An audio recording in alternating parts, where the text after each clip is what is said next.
โอกาสให้คนได้รับฟังธรรมพบปัญญามีความสุขพ้นจากทุกข์ด้วยการฟังธรรมะมาทวงคำมันหมู่บ้านศีลห้าถือเป็นพันธะ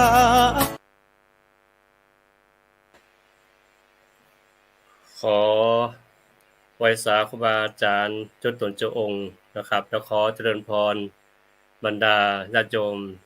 ทุกท่านทุกคนซึ่งวันนี้เป็นวันศุกร์นะเป็นวันศุกร์ที่16 สิงหาคมนะครับซึ่งก็วันนี้อาจจะสำหรับรายการนิดนึงนะครับเนื่องจากว่าท่านพระครูโสพลปริยัตินั้นติดศาสนกิจนะครับเนื่องจากว่าต้องไปดำเนินการเรื่องโครงการหมู่บ้านศีลห้าซึ่งก็ต้องออกไปเยี่ยมเยือนแต่ละจังหวัดไปดังนั้นก็สลับรายการวันเสาร์มาเป็นวันนี้มาเป็นวันศุกร์แทน1คืนนะครับ1อาทิตย์แล้วก็วันต่อไปก็คงจะเข้าสู่รายการปกติคือว่าเอารายการวันพุทธศาสนา10 แผ่นดินนี้ไปออกรายการตามเดิมคือวันเสาร์เวลา 8 โมงเมื่อคืนหรือว่า 2 ทุ่มเป็นต้นไปซึ่งในค่ำคืนนี้เราก็ญาติโยมจะได้ร่วมกับผู้ดำเนินรายการด้วยกันคือผู้จัดรายการด้วยกัน2-3ท่านนะครับซึ่งอาจารย์ท่านแรกก็คือเป็นหนานปุริวิทย์นะครับก็ขอเจริญพรเป็นหนานปุริวิทย์ครับทักทายพี่น้องก่อนไหว้สาครับอาจารย์ครับทุกเจริญพรขอเจริญพรจากเป็นนานที่เหล็กนะครับครับนมัสการครับพระคุณเจ้าและท่านผู้ฟังทุกท่านครับผมสาธุวันนี้เป็นได้พ่อครับเป็นหนานปุริวิทย์เดี๋ยววันนี้นี่เดี๋ยวค่อนข้างฉุกละหุกพอดีเพิ่งกลับเข้ามาแล้วตั้งคอมแล้วก็กะว่าต้องให้ทันนะก็วันนี้เนี่ยก็เป็นที่เรียกว่าอะไรนะเราย้ายรายการจากคืนวันเสาร์มาวันศุกร์เพื่อที่จะอะไรนะครับเพื่อที่จะให้ทดแทนในรายการของพระอาจารย์พระครูโสพลปริยัตินะครับซึ่งติดศาสนกิจตรวจเยี่ยมหมู่บ้านศีลห้าบ้านศีลห้าหรือบ้านวัดประชารัฐโครงการวัดประชารัฐสักอย่างหนึ่งนะครับก็วันนี้เรามี3ท่านไม่รู้ว่าอาจารย์ดร.ดวงทิพย์ได้เข้ามาหรือเปล่าหรือว่าติดภารกิจตะกี้เข้ามาแล้วก็การเชื่อมต่อจากบัตรเสถียรนิดนึงแล้วก็ตอนนี้มีโยมกุพิชิตนะเข้ามาแต่ว่าน่าจะมาเปิดกล้องนะครับก็ขอเมตตาโยมเชื่อมเข้าใหม่นะครับซึ่งอันนี้คือเป็นดร.ลักเกียรตินะครับอดีตนายกอบต.เวียงยองก็พยายามจะเข้ามาร่วมรายการแต่ว่าตอนนี้อาจจะการเชื่อมต่ออาจจะผิดพลาดนิดนึงก็เมตตาท่านออกแล้วก็เข้าใหม่เนาะเป็นอาจารย์ดร.ดิเรกวันนี้เป็นในห้อง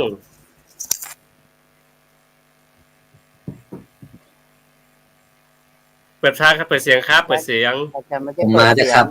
ปกติวันนี้เป็นวันศุกร์ปกติผมอยู่สำนักงานแต่ช่วงนี้ไปช่วยวัดครับพอดีผมสำนักศิลปวัฒนธรรมเนี่ยราชภัฏเชียงใหม่เนี่ยเฮาไปช่วย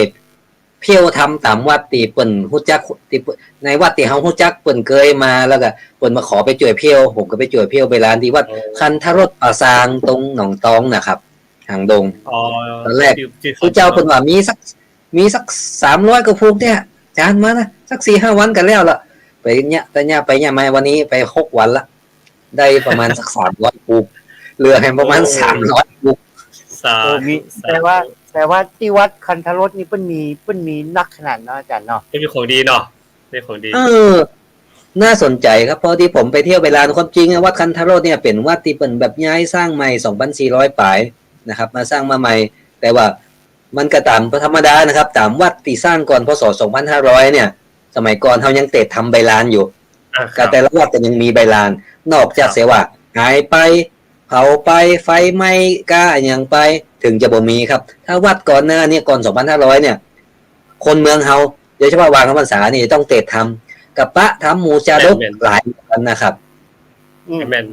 เป็นทำชาดกกับทำทานครับทำชาดกกับทำอย่างก็ครับ ทำตานครับมูลลานิพพานมหาวิบากมาลัยโพดลูกสิจัดลม สาธุ เพื่อการ ที่เป็นไปปู่จา มี มา คน การ ถาม น เหมื อ อน นกัน นี่ ว่า ผมแล้ว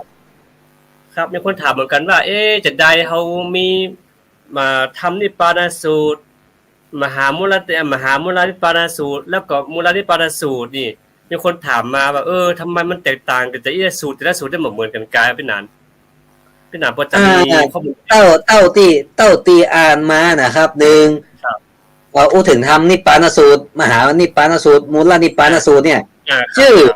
มันจะซับกันไปซับกันมา แต่เนื้อหาเต้าที่ผมจับได้ยังอยู่มีสองเรื่องครับ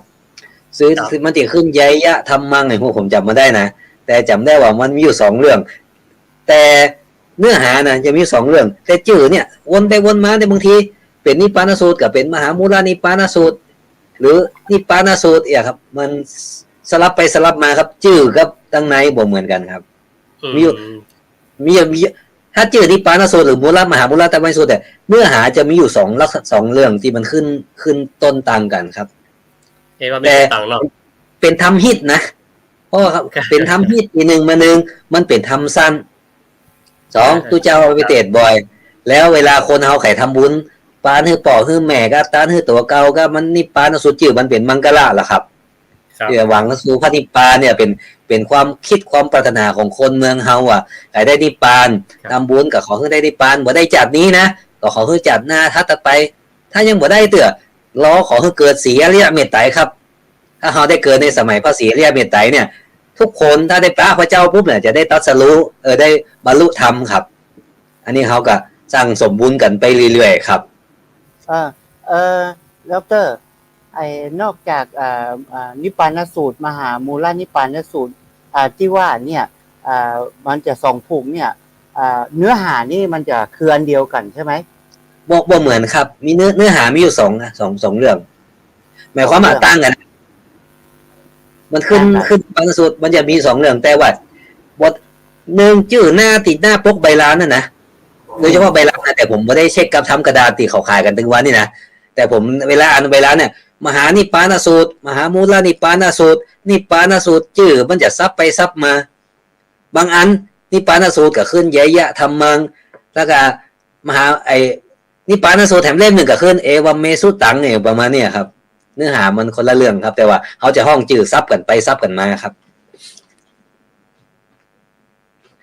เป็นหนานอาจารย์ดร.เป็นหนานพอดีเปิดเสียงหน่อยครับที่จากในความรู้สึกผมนะที่มันขึ้นด้วยยยะธรรมังเนี่ยมันจะออกเขียนแนวอภิธรรมไหมส่วนที่ขึ้นต้นด้วยอุวเมนะมันจะเขียนออกแนวพระสูตรเพราะว่าเอวเมสุตังนะมันต้องเป็นพระสูตรเพราะว่าพระอานนท์เป็นคนกล่าวในการสังคายนาข้าพเจ้าฟังมาแล้วอย่างนี้ก็เป็นเล่าเรื่องราวว่าทำเนื้อหาอันนี้พระเจ้าแสดงที่ไหนอย่างไรแล้วก็มีเนื้อหาอย่างไรอันนี้ในความรู้สึกในความคิดของผมนะที่ขึ้นต้นด้วยยยะธรรมังนี่น่าจะประมาณอันนี้ผมก็ยังบ่เคยอ่านบ่เคยขึ้นว่ามันจะแตกต่างกันครับอันนี้ต้องขอสมาบอกข้อมูลบอกชัดเจนนะแต่ตอนที่วันก่อนก็มีนะถ้าเกิดขายติดตามใน Facebook ของพูดพเนจรหรือว่ามีเวลาเพจชื่อว่ามีเวลาทับสารและสมุทรคอยนะเพิ่นก็เคยถึงปัญหานี่เหมือนกันครับว่านิพพานสูตรกับมหามูลนิพพานสูตรเนี่ยมันมันจะซับกันชื่อเหมือนกันทั้งไหนบ่เหมือนกันชื่อคนละอย่างแต่ทั้งไหนอย่างเดียวกันเนี่ยครับเพราะจะเจอปัญหาอยู่ครับมีเพิ่นเคยเขียนใน Facebookคือเป็นหนานทั้งสองเนาะขอใจคำสรรพนามเป็นหนานทั้งสองดีกว่าเนาะที่จริงแล้วคือทำมาเดียวเนี่ยมันบางผูกกดสั้นเนาะเป็นหนานเนาะด้วยอาจารย์ทั้งสองเนื้อสั้นแล้วก็ตัดเนื้อหาไปแต่ว่าในตัวละครเนี่ยในตัวละครในธรรมของเขานี่ยังมีคำว่าเศรษฐีสองผัวเมียอยู่เนาะเมื่อก่อนเศรษฐีสองผัวเมียที่ว่าตายไปแล้วเนี่ยตอนที่ยังเป็นคนเขาเนี่ยนี่กลับมาดีเนาะเนี่ยกลับมาดีคือว่าไปเล่นจู้ป่นพ่องลักเข้าของป่นเอาคือด้วยการกระทำกับงานที่แบบสุจริตกรรมแล้วก็ตายไปเป็นอยู่ในปัจจัยแบบมีเสื้อผ้าอย่างทุกอย่างเลยแต่ทีนี้ก่อนเมื่อคืนมาก็เลยมาบอกกล่าวให้ลูกสาวทั้งสองคนเนี่ยคือซึ่งเนื้อหาตัวเนี้ยมันก็ยังมีในขนาดฉบับย่อแต่ว่าก็ยังมีว่า คนเฮาจะมีบุญกุศลแล้วก็ต้องประกอบด้วยเมตตาธรรมประมาณ11ข้อนั้นนี่ขอเป็นหนานอาจารย์พี่นันเทืองขยายความแล้วกัน เอาเหรอ เอาล่ะอัน จำได้ นี้ ก่อนครับ อันนี้บ่ได้อ่านแต่ต้องเป็นอ่านดิเลกอะเป็นค้นคว้าแบบ เดี๋ยวต้องขอสุมาครับเพราะว่าคือปกติถึงวันไปสำรวจเนี่ยพอกระจื้อพอกระเส้นบ่ได้มีเวลา ครับ เดี๋ยวคือพอดีถามกระชั้นชิดครับบ่ได้เตรียมตั๋วล่วงหน้าบ่อยากจะให้ข้อมูลเพราะว่าเผื่อ อัน จะ นี้ก็เป็นหยังถ้าเฮาก็สนทนากันม่วนบ่ได้เนาะเป็น ค ห รับ ยัง แต่ผมเต้าที่ผมไปสำรวจกับป้านะว่าเป็นทำตาลทำป่าละมีป่าละมีติปานาสูตรมูลนิปานาสูตรจยะสังกัมาไลโพธโลกอย่างนี้ครับ สลักกะลิวิชาสูตรน่าครับ สาลากาลินี่เนาะ ครับที่ สา จัดล ลาม กาลินี่มันว่าสาลากาลินี่ มันมีคำหนึ่งอาจารย์ดงติมาแล้วครับไว้สาข้าจารย์ดงติไว้สาปรมีธรรมครับกำลังสนทนากันเรื่องธรรมนิพพานสูตรอยู่จับพอดี ก็นิมนต์อาจารย์ทักทายญาติโยมก่อนครับอาจารย์ ครับผมก็ถวายความเคารพพระอาจารย์วรเชษฐ์นะครับ แล้วก็เจริญพรรวมบรวิทย์วันตาแล้วก็อาจารย์ดร.ดิเรกอินสันนะครับ แล้วก็ขอเจริญพรญาติโยมทุกท่านนะครับ ที่กำลังรับฟังรายการพระศาสนาสีแผ่นดินนะครับ ในคืนวันศุกร์วันนี้นะครับ ซึ่งเป็นวันพิเศษเนาะทุกวันก็จะเป็นวันเสาร์วันนี้ก็มาเป็นวันศุกร์นะครับ ก็ขอผู้ฟังนะครับในรายการธรรมะเป็นทีมรายการพระศาสนาสีแผ่นดินทุกคนทุกท่านนั้นมีความสุขนะครับผมสาธุขอบคุณครับอาจารย์ครับในเมตตาธรรมที่มาแบ่งปันความรู้ซึ่งวันนี้เราจะอู้เรื่องเทศธรรมอย่างเดียวอาจารย์นนทิพย์อู้เรื่องธรรมเฮาเนี้ยนะครับแบบว่ามาอะไรโพดก็ดีอันนี้สูงเข้าก็ดีเนาะแต่เฮานี่ฮ้องอันนี้สูงเข้าแต่ตังบ้านเฮานี่ฮ้องอย่างนี้อันนี้สูงตันหาคนตายก็ใช่ไหมนะครับถ้าบ้านเฮานี่อันนี้สูงตันหาคนตายแต่บ้านเฮานี่อันนี้สูงเข้านะครับซึ่งอันนี้ก็อันนี้ส่งซาเข้าครับอาจารย์ที่ว่ามีเศรษฐีแล้วลูกมันตายเอาศพไปเผาแล้วก็ใช้คือคนใจไปส่งเข้าตึงวันแล้วมีวันหนึ่งฝนตกน้ำนองไอ้คนใจเอาเข้าไปส่งมาได้มีตู้เจ้าไก่มาก็เลยตานกับตู้เจ้าและลูกเศรษฐีก็มาเข้าฝันบอกว่ากำลังได้กินข้าวนะครับตั้งเจียงตุงนี่ผมเคยสำรวจใบลานปั๊บสาชื่อว่าอันนี้ส่งคนเสอันนี้ส่งทรงซ่าเข้าแม่นก็ครับอันนี้เกิดจากความเมตตาส่วนมากแล้วก็อันนี้ส่งซะเข้าเนี่ยบ่มีส่วนมากจะเขาว่าใช้คำว่าอันนี้ส่งเข้าประมาณนี้นะฮะแล้วก็อันนี้ส่งตาลชมคนเสียอะไรซึ่งในเนื้อหาสาระเนี่ยบางทีมันก็จะเหมือนกันแล้วก็บางฉบับก็จะมีความเพี้ยนกันน้อยๆแต่ว่าโดยภาพรวมแล้วก็เหมือนที่อาจารย์ดิเรกอินจันว่านั่นแหละคือเรื่องมันก็คือเอาลูกเศรษฐีเสียแล้วก็เศรษฐีเนี่ยจ้างคนเอาไปส่งเข้าทุกวันเนาะ1 ปีแต่ว่าบ่ได้มันมีช่วงฤดูฝนเนี่ยน้ำก็หลากน้ำก็นองบ่ได้เนี่ยซึ่งป่าช้าสมัยก่อนเนี่ยมันต้องข้ามไปฝั่งน้ำไงแล้วก็ไปอยู่ไกลนะครับแล้วก็เอาไปส่งเข้าบ่ได้ก็มีพระมาบิณฑบาตก็ถวายพระแล้วก็อุทิศไปให้ก็เลยได้รับประมาณนั้นส่วนมากนะครับอาจารย์เล่าเรื่องนี้นะผมก็เสถียรเป็นนายภูริวิทย์เป็นไงบ้างครับมีแนวคิดอย่างไรบ้างว่าฟังเรื่องอันนี้ส่งเข้าเนี่ยมันผมเคยสอนน่าจะอยู่มันเป็นพระสูตรชื่อพระธรรมบทชื่อพระสูตรอย่างสักอย่างพอเล่าเรื่องนี้ปุ๊บผมนึกถึงแวบๆว่ามันอยู่ในธรรมบทอยู่ในธรรมบทเรื่องอะไรอย่างสักอย่างหนึ่งธรรมบทเรื่องสักอย่างหรืออาจจะเขาเรียกว่าอะไรนะมันเป็นธรรมที่อัตถกถาจารย์แต่งทีหลังมันจะไม่อยู่ในปัญญาชาดก50เรื่องนี้ไม่มันจะไม่อยู่แต่มันนอกเหนือจากนั้นแต่มันจะนับรวมเข้าในพระสูตรแล้วพอเล่าอย่างนี้ปุ๊บผมเคยต้องบอกว่าตึงวันนะครับเวลาเขามีงานศพนี่นะครับเดี๋ยวสังเชียงใหม่เนี่ยมันจะมีชัดเจนเลยว่าถ้าเตะทำเมืองนะเปิ้นจะเตะมาไล่โพดคืนนึงแล้วอันนี้ส่งปัญหาคนตายคืนนึง แล้วคืนอื่นเนี่ยอาจจะเอาอย่างอื่นมาแทรกแล้วแต่องค์เทศนะครับทีนี้ ได้ เรื่องนี้ผมเคยศึกษามาอยู่อะแต่เดิมตึงวันเนี่ยที่ทำกระดาษที่เขาขายนะเขาเรียกว่าอันนี้ส่งต้านหาคนตายมันก็ แล้วก่อนหน้านี้มารู้ถ้าเป็นมูลหรือมูขืนเขาจะว่าไอ้ส่งซ่าเข้าอันนี้ส่งต้านจอมคนตาย แต่เอกสารรุ่นเก่าพับใบลานรุ่นเก่าหรือทำกระดาษรุ่นเก่ามันชื่อว่าพรามณปัญหา โอ้นั่นแหละพระมันปัญหา คือพราม ผมว่าผมเคยสอน พรามเ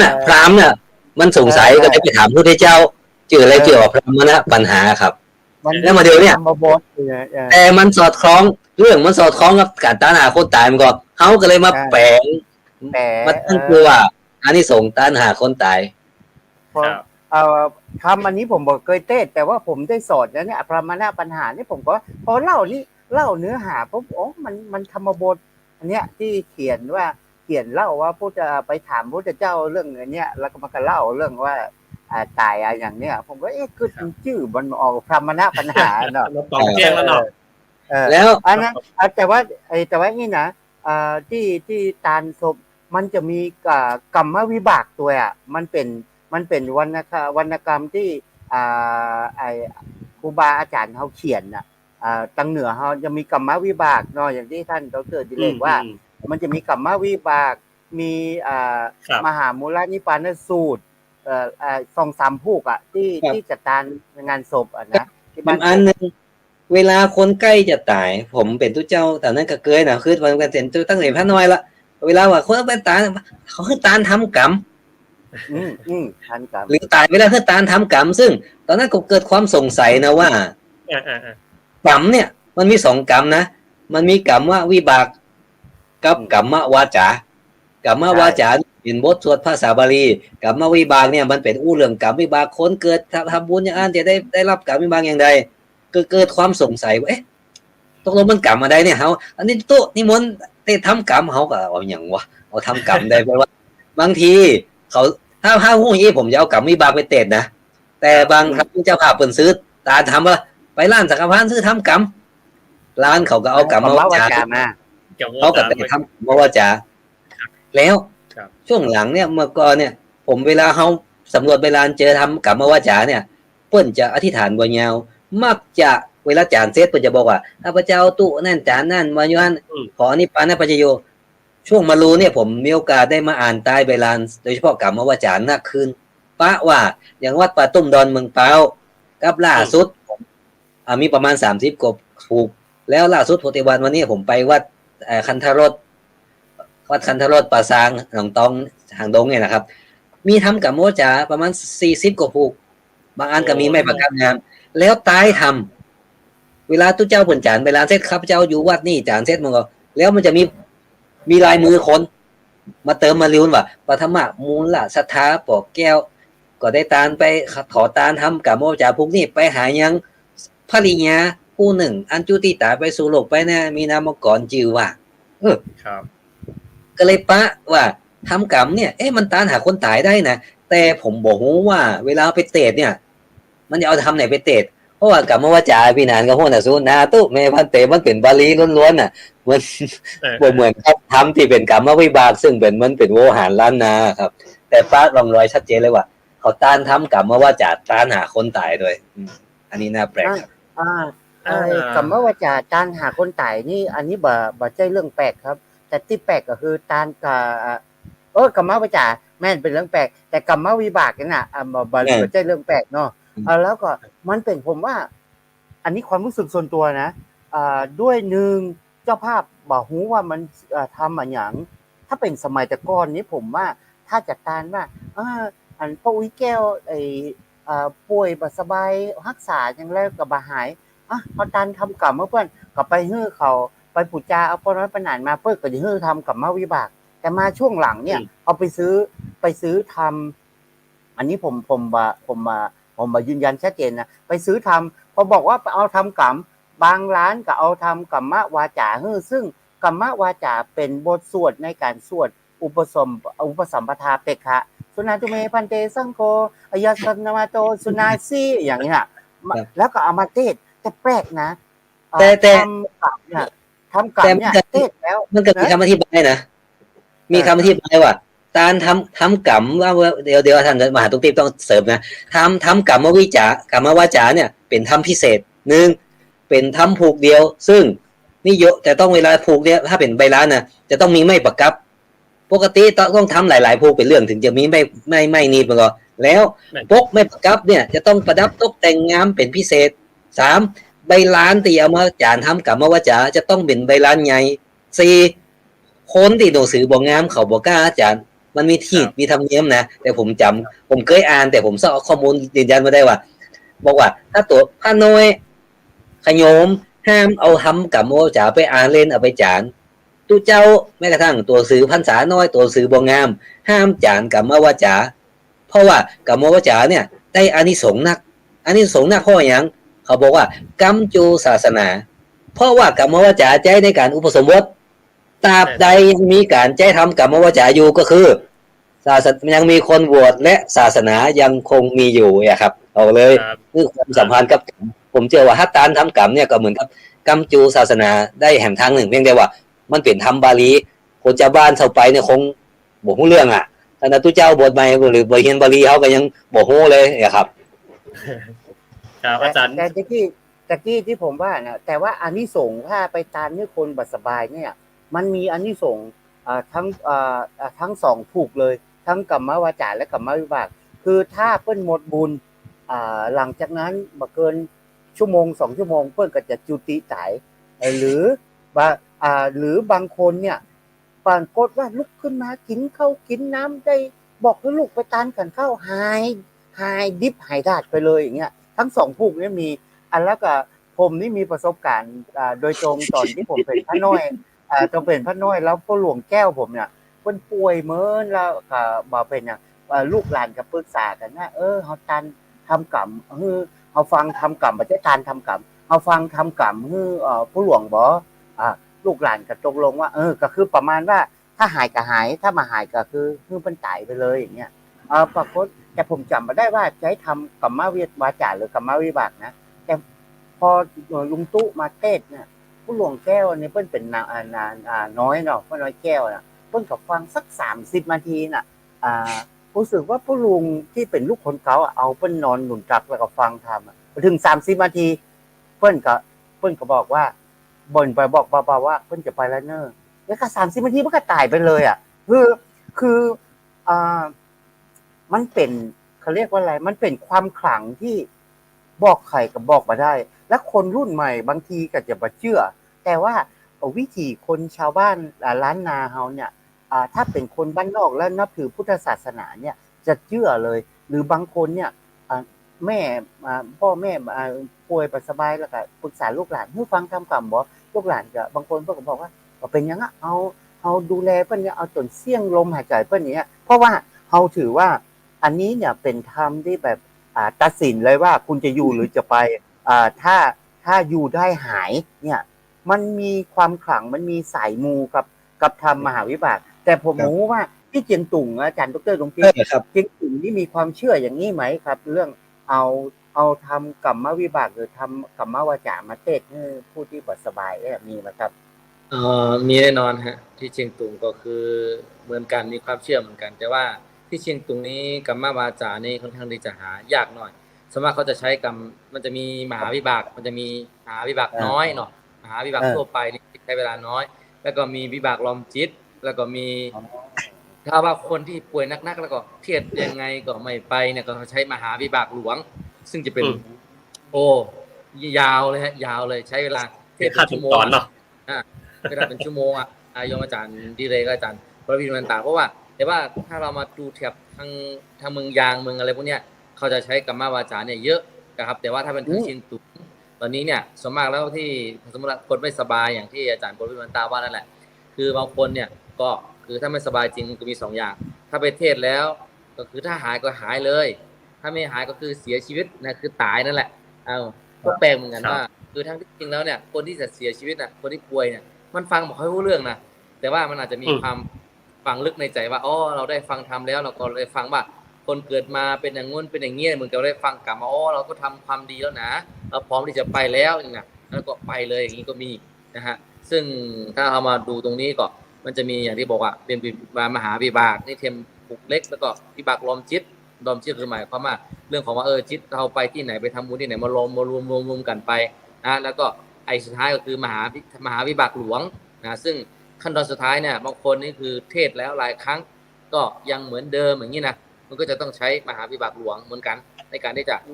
ทำให้หายหรือทำให้ตายคือจริงๆแล้วลูกผมก็ไม่ได้อยากจะตายหรอกนะแต่ว่าหมายความว่าคือถ้าฟังแล้วเนี่ย เขาเรียกว่าอะไรนะที่ว่าการุญยฆาตหรือว่าด้วยความเมตตาเพิ่นอยู่ไปกับทรมานอย่างนี้ใช่ไหมการุญยฆาต ทรมาน จะเหมือน มันป่วยแล้วมันไปไหนเบาได้แล้วก็ รัก มี ษา แต่ กับหายเนาะ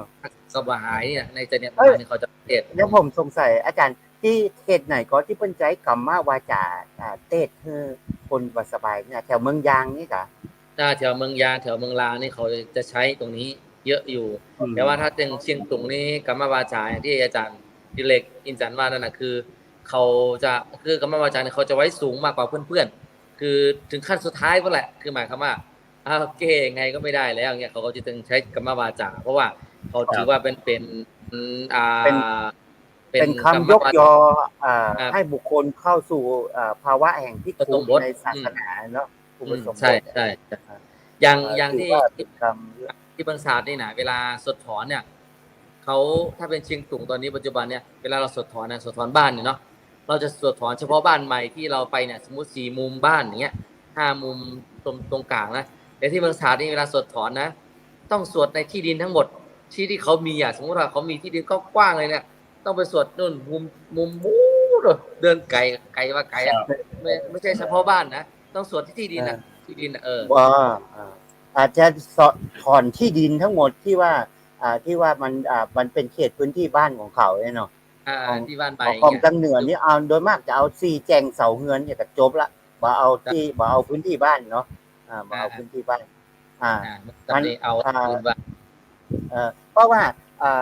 จริงๆแล้วผมว่าถ้าอู้ถึงความถูกต้องนะมันสวดบนพื้นที่ของที่ตั้งบ้านผมว่ามันถูกต้องเพราะว่าบางพื้นที่เนี่ยมันอาจจะไปที่คนเมืองเขาอาจจะเป็นที่ปลาเหี่ยวปลาจ้าเก่าเป็นที่กาลกินีหรือว่าบางพื้นที่ไปถมหนองน้ำเป็นน้ำบ่อเป็นน้ำบ่อคนเมืองเขาจะถือเป็นน้ำบ่อล่มไปแล้วเขาหัวว่าเขาไปถมอย่างมันจะเป็นคืดเป็นกาลกินีผมว่าจริงๆแล้วเนี่ยไปถอนพื้นที่บ้านนี้เอาครอบคลุมพื้นที่นี้น่าจะถูกแล้วแล้วอีกอย่างหนึ่งการถอนพื้นที่บ้านเนี่ยบางพื้นที่ตามเขาก็เชื่อบางทีมันเป็นอุโบสถแล้วก็คนเขาเป็นอุโบสถเก่าเป็นวัดล้างเก่าแล้วคนเราจะไปสร้างบ้านแต่งบ้านทับมันจะเป็นสิริมังคละกับคนอยู่บ้านนี่นะเพราะว่าไอ้บทสวดถอนนี่นะมันเป็นบทสวดที่เขาถอนอุโบสถนั่นตัวส่วนอุโบสถนั่นตัวดังนั้นมันเขาจึงคิดว่ามันจะต้องครอบคลุมไอ้หมู่นี้ที่อาจารย์ว่าทางเมืองศาสตร์เนี่ยผมว่าเพิ่นน่าจะคิดถูกต้องทางบ้านเฮานี่ถ้าจะป้อนานผู้จัดกับลุงตู้ถ้าจะปรึกษากันว่าเฮ้ยที่คันเตียวไก่ว่าเอาแบบพื้นบ้านบ่เดี๋ยวนะขอเสริมนิดนึงนะคือบทเดียวฮิตตังเฮาเดี๋ยวนี้ค่อนข้างที่จะละไปหลายนะคือบทเดียวนี้คือเอาสัตว์ตัวมาวางมาสองหน้าทุกเจ้าก็นะโมยังกินจี้3รอบยานี3รอบแล้วก็เอาไปขว้างเลยแต่ทำเนียมของเฮาแต่ก่อนจะอันเต้นๆนะคืออย่างตังยองเนี่ยเขาจะมีไถนะว่าจะทุกที่เนาะจะมีไถแล้วก็มีกีมแล้วก็มีเสาปักอยู่ที่หั่นแล้วก็ตุ๊ดเจ้าเวลาถอนตุ๊ดเจ้าเนี่ยตุ๊ดเจ้าจะเอาตีนย่ำไถไว้แล้วก็เวลาถอนเสร็จปุ๊บเอากีบเสานั้นออกมาปุ๊บเนี่ยแต่บ้านเฮาเนี่ยเดี๋ยวนี้คือเฮาสังเกตว่าเมื่อก่อนที่เฮาดูสัตว์ตวงนะสัตว์ตวงนี่เดี๋ยวนะดำมันตบอีกอ่ะพี่หนานเรียกจำได้ก่อขาวเหลืองแดงใต้ขาวอันนี้จำได้ใช่ไหมนะเหลืองมันตบแต่มันออกนั่นเนี่ยเดี๋ยวได้ปรากฏว่าสัตว์ตัวมันก็กลายเป็นสีขาวหมดเขาก็บางพื้นที่อย่างกรณีจำตองเนี่ยสมมติจะครบสีแต่พอไปดูพื้นที่อื่นปุ๊บกลายเป็นว่าเป็นสีขาวหมดเลยก็คือว่าแสดงว่าเดี๋ยวนี้ระบบการค้าเข้ามาขึ้นนะเหมือนเดี๋ยวนี้คือสวยก็ดีก๊อกหมากใส่น้ำนี่ก็ดีสัตว์ตัวก็ดีไปซื้อกาดหมดมันคือระบบเศรษฐกิจถ้าเรามาดูเนาะครับไอ้ว่าจักคือถ้ามาดูเนี่ยอย่างภาคเหนือเนี่ยถอนนี่ไม่ได้ใช้สดกับมาวาจานะถอนใช้ยังกินจี้แค่พวกนี้ซึ่งถ้าเป็นเชียงตุงทั้งแถบนี้เวลาเขาถอนเขาต้องใช้กรรมวาจาถอนสุนาดุเมพันเตอย่างเงี้ย ถ้าเอามาดูมันก็มีความแตกต่างกันอยู่นะว่าทำไมภาคเหนือเนี่ยคือถอนนี่คือมันก็เหมือนบทถอนแล้วเพราะว่าอย่างมันไม่ได้ใช้กรรมวาจาถอนเนาะมันก็ใช้เป็นยังกินที่มันเป็นการขับไล่สิ่งที่บดีต่างหลายเหมือนที่พระพุทธเจ้าใจเป็นทุพพิกภัยเป็นต้นน่ะอันเนี้ยคือถ้าที่จริงแล้วคือการว่าถอนคือหมายความว่าเคยที่อาจารย์บริกรตาว่านั่นเป็นที่ดินเก่าเนาะที่ดินของข้าพระสงฆ์เก่ากะที่ดินเป็นโบสถ์เก่ากะนี่น่ะแล้วก็ถอนให้มันเป็นของชาวบ้านไงทีนี้ถ้าเป็นภาคเหนือเนี่ยเขาบอกในใจสุนาตุเมพันเตหมายความว่ามันบ่ได้ถอนแล้วมันเป็นการที่ว่าสวดมนต์น่ะสวดมนต์ยังเป็นการที่ว่าไล่สิ่งที่บ่ดีอันเนี้ยน่าคิดนะแต่ความจริงในเอกสารหรือฮีตเก่าผมก็เคยได้ยินสุนาตุเมนะมาเดียวมันอาจจะหายไปกว่าครับก่อนหน้านี้เคยมีครับแล้วเขาจะมีในปั๊บนะถอนวิหารถอนคนตายถอนผีบ้าถอนคืนทำไมแม้กระทั่งฝาบาทตกกับสวดถอนนะทุกเจ้าเวลามันมีในปั๊บมีการลงรายการใช้แต่ปัจจุบันมันอาจจะเปลี่ยนไปครับผมว่ามากกว่าประเดี๋ยวผมมีนะสาธุขอเสริมมหาวิบากหลวงนิดนึงนะครับเนาะตอนที่อยู่จำตองนี่ปีหนึ่งนี่เพิ่นจะเอามหาวิบากหลวงมาเทศซึ่งมันจะเป็นกัปใหญ่เนาะกัปใหญ่แล้วก็จะแบ่งซอยเป็นผู้ๆไปซึ่งเนื้อหาสาระเต้าที่จำได้นั้นเป็นหนาอาจารย์นงทิพย์แล้วก็เป็นอันเทืองอาจารย์ดิเรกคือเพิ่นบอกว่าแม้แต่เฮาเตรียมข้าวปลาอาหารไว้อยู่บ้านแต่นกกาไปสักไม้กินเอาไปกินนกแซวไปกินปุ๊บก็ยังเป็นเปรตเพราะเนื่องจากว่าเขาถือเอาเจตนาที่เตรียมพร้อมว่าพวกนี้จะไปทำบุญที่วัดเขาก็ถือว่าของนั้นเป็นวัดไปแล้วอินน่ะเพราะฉะนั้นมหาวิบากหลวงเนี่ยอย่างที่อาจารย์นงทิพย์พูดเมื่อกี้คือว่ามันถ้าจะว่าก็คือมันเป็นขั้นตอนในการที่จะดูผู้ป่วยเนาะ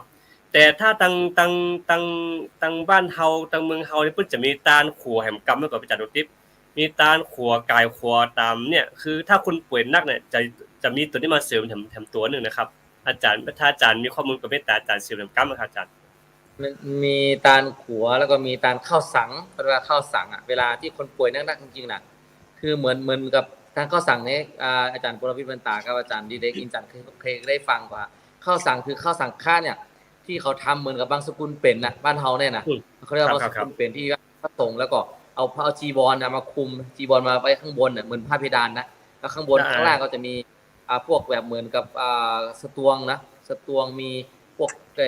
เรียกว่าเหมือนข้าวเก้าปุนหรือเหมือนข้าวสุดถอนเนี่ยจะมี4มุมแล้วก็ให้คนไข้เนี่ยนั่งอยู่ตรงกลางแล้วก็เอาผ้าเนี่ยมาใส่เป็นผ้าเพดานแล้วก็พระสงฆ์ก็มาสวดสั่งพระสงฆ์มันจะมีการสวดเหมือนกับสุนาตุเมพันเตแล้วก็สวดต่างๆเนี่ยคือเหมือนกับเป็นการเรียกว่าตาลข้าวสังเหมือนกับว่าอาจจะเป็นหนี้พระสงฆ์นะแล้วก็เอามาใส่หนี้นะอันนี้ก็คือเคยมีนะที่ตอนนี้มีอยู่ที่เมืองลาวกับที่เมืองยางแล้วก็เชียงตุงก็มีอยู่แต่ว่ามันไม่ค่อยเยอะแล้วมันน้อยลงไปเรื่อยๆแล้วอันเนี้ยนอกจากว่าคนที่มันป่วยนักๆแล้วก็เขาฮู้เนี่ยเขาก็จะใจอยู่ไม่แน่ใจว่าภาคเหนือบ่ค่อยมีเนาะตรงนี้เนาะอาจารย์ภาคเหนือไม่มีผมไม่เคยเห็นที่เอามาจานข้าวสังมีขันข้าวอย่างปืนผ้าจีวรมามีนอกจากทางเหนือเขาจะประมาณว่าบางสกุลเป็นบางสกุลตายนะบางสกุลเป็นนะมีแต่ว่าที่จะมีขันเข้าขันอย่างนี้แต่จานข้าวสังผมบ่เคยหันนะมันอาจจะมีแล้วผมบ่เคยหันแต่ที่ผมหันเนี่ยมันมีหนึ่งผมหันเอกสารเนี่ยนะคือตาลขัวตาลฮาวครับนี่เหมือนกับว่าเขาจะมีแนวคิดว่าจะปนกับปนนะคือจะเวลาเปิ้นบ่สบายแล้วเนี่ยจะข้ามภพข้ามชาติข้ามไปสู่นี้เนี่ยคือตาลขัวตาลฮาวแล้วทีนี้ถ้าเกิดในโบราณเอกสารจริงมันตาลขัวแต่หรอเวลาคนใดแปลงขัวแปลงสะพานข้ามน้ำนี่ได้บุญได้อานิสงส์นะนักนะไม่กระทั่งเอาหัวงัวเอาอย่างไปไหม้ไปปาดเป็นขัวทุกคนไต่ข้ามก็ได้บุญทีนี้แต่แล้วผมบ้านเฮาผมกับบนในใจใกล้หันก็ล่าสุดที่ผมไปหันคือที่เมืองเมวดีนะว่าแต่มันมีห้องน้ำอยู่นะแล้วเขาก็แปลงป้าธรรมดาเนี่ย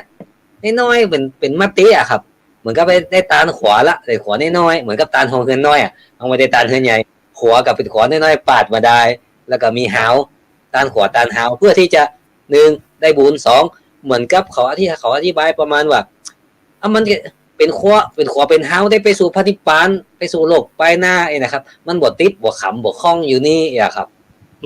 ได้สาธุขอเสริมนิดนึงขอเสริมนึงโอค่าสงสารเนาะสาธุครับขอเสริมคือถ้าตังเฮาในฮ้องว่าตาลผ้าสังฆาตาลกัวผ้าสังฆาคือจะมีบอกน้ำ4บอกเนาะ แล้วทีนี้พอเรื่องนี้ปุ๊บเนี่ยพอนึกถึงปุ๊บเนี่ยเฮานึกถึงอายุวัฒนกุมารนะอาจารย์ดงติ๊บอาจารย์ปริวิทย์อาจารย์เหล็กใช่ไหมตอนที่อายุวัฒนกุมารที่เกิดมาแล้วผียักษ์จะมาเอาอ่ะเนาะผียักษ์จะมาเอาแล้วทีนี้พระเจ้าบอกว่านิมนต์สังฆาไปทำไอ้ที่ต่างแยกสี่มุมอ่ะแล้วก่อนนิมนต์ตุเจ้าสังฆามาสวดเมตตากรณีตรงนั้นก็อายุวัฒนกุมารยืนมา20 ปีก็อันนี้คือมันอาจจะเรื่องราวอาจจะเชื่อมกันก็ได้แต่ว่าถ้าตังพี่น้องจึงตุ่มเมืองยองเขาเนี่ยคือเพิ่นว่าถ้าคุณสบายเนี่ยเพิ่นจะนิมนต์ตุ๊เจ้าสังฆามา4 ตนแล้วก็สวดกวมพระสังฆาบาทที่เมืองยองนี่จะมีบาทควบหัวตัวฮือสมมาเตอร์เพิ่นจะฮือผัวเพิ่นมาเอาหรือว่าผัวเมียแล้วแต่เอาบาทมาควบหัวตุ๊เจ้าก็สวดไปนะครับอันนี้คือตามที่หันนะแต่ว่ามาได้สัมผัสกลิ่นอายแบบว่าสวดแล้วสวดอย่างพ่อนี่อันนี้ผมยังไม่ได้สัมผัสนะครับเพราะฉะนั้นถ้าท่านใดมีข้อมูลเพิ่มเติมก็เมตตาเสริมเลยนะครับครับก็คือในความคิดของผมพระอาจารย์ครับเนาะพระอาจารย์ครับผมคือคำว่าอายุวัฒนกุมารเนี่ยส่วนมากเชียงตุงเนี่ยทางแถบลัดฉานเนี่ยหรือว่าทางบ้านเฮาเนี่ยภาคเหนือเนี่ยเอามาใช้ในคือที่จะเห็นได้ชัดเจนก็คือสืบจาตานี่ชัดเจนว่าเป็นแบบมาจากอายุวัฒนกุมารเลยก็คือให้มีอายุยืนยาวนะครับเนาะเพราะว่าการสืบจาตานั่นก็คือเอาสามพานเอาจักรวรรดิเถรเอาอะไรนะเรียกว่ามหากัสสปะมหาโมคคารณะมหาจุนทะแล้วก็จักรวรรดิเถรเนี่ยไอ้ตรงนี้เนี่ยคือครูบาอาจารย์ที่ท่านเล่ามาเนี่ยท่านใช้ไม้อ้อหรือใช้สัญญาจันทร์เขาจะได้คือได้คติมาจากอายุวัฒนกุมารที่ว่าถ้ามีพระสงฆ์มาก็ดีหรือพระพุทธเจ้ามาเนี่ยถ้าเวสสุวรรณก็ดีหรือว่าเป็นยักษ์ก็ดีเนี่ยไม่สามารถเข้ามาใกล้ได้อันนี้ก็คือมันเป็นวิธีที่เราจะมาใช้กันเอาสืบประวัติว่าเคลื่อนสืบจาตานี่คือจะอิงในเรื่องของอายุวัฒนกุมารครับอาจารย์ครับสาธุมีอะไรเสริมครับอาจารย์ดิเรกบอกว่าจากที่ไปค้นทำมันจะมีทำตาลก็คืออย่างที่เขาว่าประเดี๋ยวนี้นะมีมหามูลนิพานสระกาลีวิจารณสูตรใจญะสังฆะปาลมีแล้วก็อย่างก็อุณสาวิจัยเดตพีอุณสาวิจัยแล้วทำชาดกนี่อาจารย์ดิเรกที่เจอบ้านเฮากับที่เจียงตุงเนี่ยมีอย่างที่แตกต่างกันพ่อง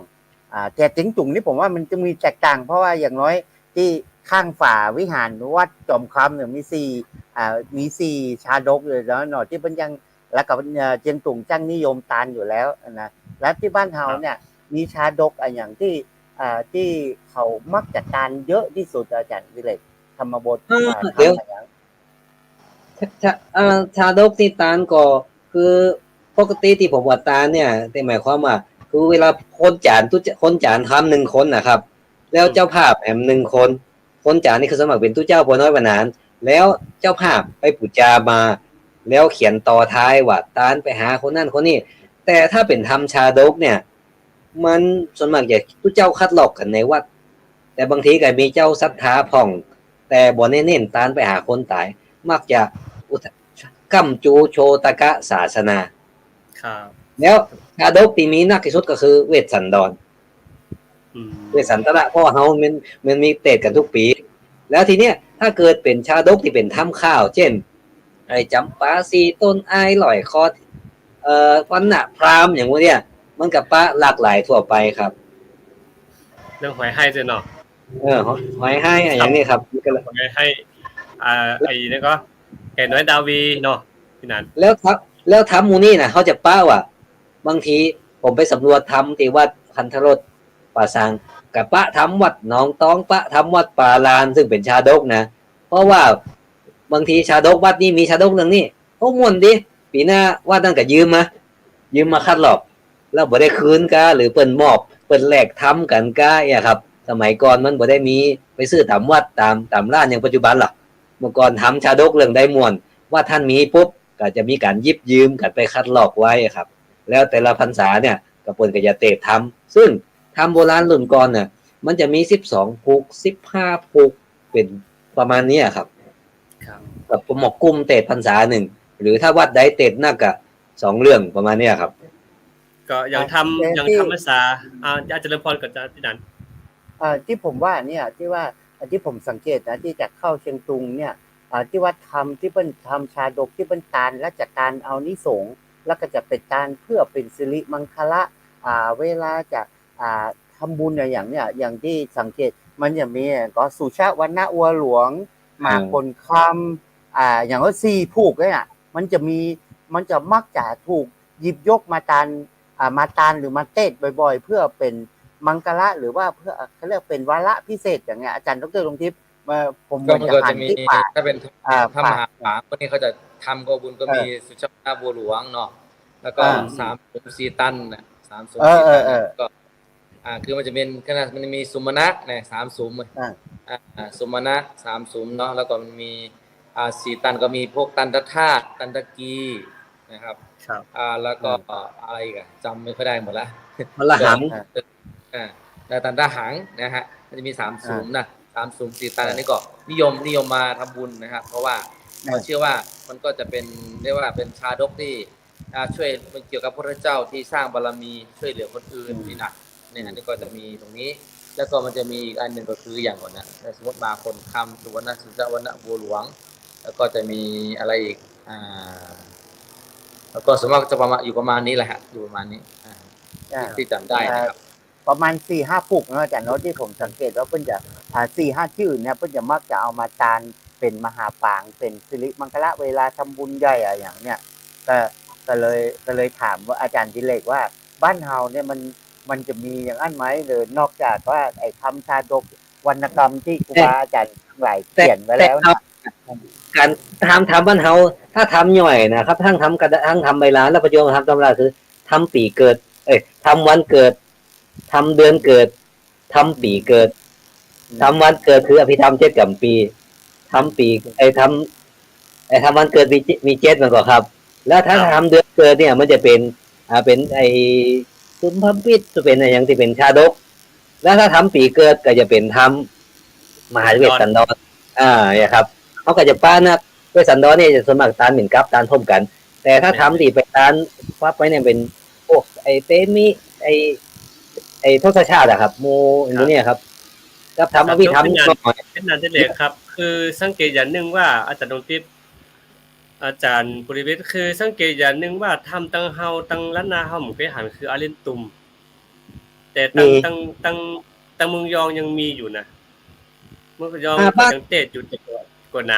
นาพอสมควรบ้านเฮามีครับ แต่ป้าบ่ทีเต่าเจียงตุงครับเจียงตุงแล้วก็ทำมันทาตุลาดตัวนั้นมันทานี่เกี่ยวกับอันบูชาดอกไม้ตุบเตียน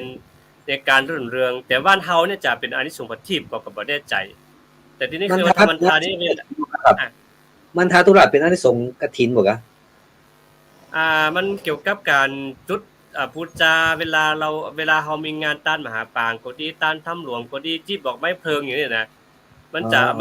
บรรยายถึงบรรยากาศตรงนั้นที่เป็นหน้าที่เหล็กช่วยเฮาบัดแปลเป็นนั้นน่ะนั่นน่ะคือตรงคนตรงนี้เวลาต้านมหาปางก็มีต้านวิษณุเนี่ยขาดบ่ได้เนี่ยทำเรื่องนี้นะอย่างนึงก็คือขาดมาได้เพราะว่ามันจะต้องจีบอกไฟมันต้องแห่กล้องเนี่ยมันต้องมีอย่างนึงที่เขานิยมทำบุญก็คืออานิสงส์สัพพทานอานิสงส์สัพพทานเนี่ยก็นิยมเพราะว่าเวลาอย่างเขาก็ซึ่งเขาจะปาทำผูกนี้เพราะว่ามันเกี่ยวกับสัพพทานเนาะทานทุกอย่างเนี่ยทานอันนี้ได้อันนี้ได้นี่เลยเขาก็จะปาตัวนี้เลยท่านผ้าจีวรหรือผ้าอะไรต่างๆนี่นะฮะก็เนี่ยทำเรื่องนึงน่ะเป็นนานพระอาจารย์ดวงทิพย์ทำเล่มหลวงเนี่ยทำเล่มหลวงกว่าต้านหาคนตายไม่ทำอันเนี้ยทำถึงพวกนี้ก็สำคัญนะก็ขอเมตตาครูบาอาจารย์เจ้าตั้งหลายขยายความนะครับทำเล่มหลวงนี่คือทำอย่างผมบ่เคยได้ยินมันสมมติเขาจะว่าทำเยหลวงทำเยหลวงตั้งเขาเยเล้มหลวงเล้มก็คือฉางยุ้งข้าวช่องพระคลังครับแต่ผมเข้าใจว่ามันเตะเอาไว้ตานสำหรับจุ่มเวียนนึกว่าฟังแบบประมาณว่ามันจะเป็นสิริมังกละเพื่อที่จะให้มีเงินมีคำเป็นเต็มยุ้งเต็มฉางแต่ผมก็แปลกใจว่าทำไมมันมาบอกว่าใจตานหาคนตายครับอาจารย์ตรงติ๊บทำเยหลวงเนี่ยก็คือมันก็เหมือนกับว่ามันเป็นเกี่ยวกับการทำนาทำอย่างไรแต่ว่าทีนี้เนี่ยมันก็จะมีส่งท้ายที่บอกว่า คือถ้าใครทำบุญเอาไว้เยอะๆก็เหมือนกับมีเยหลวงมีเยเข้านะมีช้างเข้าเยอะๆเนี่ย มันจะไปตายไปแล้วก็ต้องไปสู่สุคตินะอันนี้นะที่สุดท้ายมันจะเป็นมันแล้วก็จะมีทำอีกผูกหนึ่งที่คนเสียเขาจบใช้ในที่เชียงตุงเขามีความเชื่ออย่างนี้เลยนะว่าถ้าไม่ทำผูกนี้ไว้เนี่ยเวลาเราไปเห็นเนาะเวลาคนเสียชีวิตเนี่ยในถุงผ้าสีขาวย่ามสีขาวที่เขาไปตรงป่าจ้า เสบียงเสบียงไอ้พวกนั้นแหละมันจะมีทำเทวทูตทำเทวทูตสี่เอาไปเลยบอกว่าถ้ามีทำเล่มนี้นี่คือบทได้ตกนรกเลยแบบโอ้ยมันจริงอะถ้าไม่ได้ฟังไม่ได้ทำตามมันก็คงตกอยู่เลยเนาะคือหมายความว่าแต่ว่าคนมีความเชื่อนะว่าทำเทวทูตเนี่ยเป็นมันเกี่ยวกับเรื่องของอันเทวทูตสูตรนะเกี่ยวกับคนตายคนเจ็บคนกรรมแล้วก็อย่างก็คนถูกลงโทษนั่นน่ะที่บอกว่าถ้าเห็นอย่างนี้แล้วคุณไม่คิดบ้างหรือว่ามันจะมาถึงคุณต้องสั่งสมความดีเอาไว้ก่อนที่คุณจะตายเนี่ยประมาณนี้นะทำเทวทูตนะเทวทูตสูตรเนี่ยนี่ก็เป็นทำกลุ่มหนึ่งที่เขานิยมเอามีไว้กับตัวนะคนเฒ่าโดยเฉพาะคนนอนวัดนะฮะคนนอนวัดเนี่ยจะเอาไว้กับตัวเลยอันนี้แต่ว่าเป็นความเชื่อที่เพิ่นยังมั่นคงเกี่ยวกับเรื่องว่าอย่างน้อยก็เป็นคล้ายก็เป็นยันเป็นสิ่งที่จะต้องติดตัวเข้าไปแล้วก็จริงๆแล้วมันก็เป็นพุทธานุสติเป็นอย่างว่ามันจะมีเทวทูตอย่างเงี้ยเนาะแม่ครับคือขอสมนิดนึงวรเชษฐ์ว่าเรื่องนี้คือประสบการณ์ด้วยของตัวเองคือตอนที่แม่จะจากไปคือแม่จะมีถุงขาวน้อยห้อยคออยู่แต่ตอนนั้นครับก็ไม่ได้สงสัยคืออะไรอย่างเขาก็มัวแต่ไปดูอย่างอื่นเนี่ยพอให้ไปเปิดดูปุ๊บบอกว่าเป็นทำเรื่องนี้ก็จะทำสีเรียกคล้ายๆ A4 แล้วก็ตับกึ่งๆเนี่ยครับแล้วก็พอว่าเปิดดูแล้วท่องน้ำมัวปุ๊บแม่ไปเลยเนี่ยแม่จากบับเดี๋ยวเอ้าเนี่ยผิดแสดงว่าเปิ้นจะให้เฮาอ่านเรื่องนี้เปิ้นฟังกะอาจจะมีส่วนก็ได้งั้นมาเปิดดูเป็นทำเรื่องนี้เพราะก็คือคนบรรดาคนเฒ่านอนวัดเนี่ยอาจารย์ดนตรีอาจารย์ปุริอาจารย์เด็กๆคือมีความเชื่อมั่นนะครับว่าทุกคนต้องเอานี้แบ่งถุงน้อยๆห้อยคอไว้เพื่อว่าอย่างที่อาจารย์ตะกี้ว่าเพื่อว่าไปถึงอันพญายมบาลจะถามว่ามีทำเล่มนี้กอมีเรื่องนี้กอเนี่ยถ้ามีทำเรื่องนี้ปุ๊บเนี่ยพญายมบาลจะเอาขึ้นสวรรค์ไปอันนี้คือเป็นกุศโลบายที่ความเชื่อมั่นของเพิ่นเนาะเชื่อมั่นครับแม่นๆทางเหนือนี่ไม่มีนกไม่หันมาหันแบบแค่หันเรื่องนี้ยังมีอยู่ที่ละปูนนี้ส่วนมากจะเต้นำซบเข้าป่าช้าอาจารย์เทวทูตจังซี่นี่นะไอ้ทำเล่มหลวงเล่มหลวงนี่จะเต้เข้าวัดป่าช้าอย่างเดียวคือที่ละปูนนี้ก่อนที่จะทำพิธีกรรมเต้นี่ปาราสูตรก่อนนะครับแล้วก่อนแล้วจะทำพิธีกรรมแล้วปุ๊บจะนำซบเข้าป่าช้าก็ต้องเต้ทำเล่มหลวงเข้าไปอันนี้ก็คือจะมีพิธีขั้นตอนแรกทีนี้น้อยที่จะตานเฮินกรรมคือสังคมในเมืองเหมือนนี้เฮินกรรมนี่แทบจะมีแล้วก็จะมีบางศพที่เปิ้นที่เปิ้นยังเป็นคนเฒ่าคนแก่และเปิ้นยังหุงหิวหอยเปิ้นปรากฏไปซื้อเครื่องกรรมมาตั้งแต่อังเตาฮังโลเสือสาดหมอนสลีนอนต่างๆนั้นมาก็ตานทำกรรมวาจาจ่ายอย่างที่อันครูบาอาจารย์อุ้มเปตะกี้นะครับแต่ก็คือจะนิมนต์เฉพาะทุกเจ้าแต่ว่าส่วนมากนี่เนียนจะบ่ได้เตะเรื่องกรรมวาจาจ่าครับ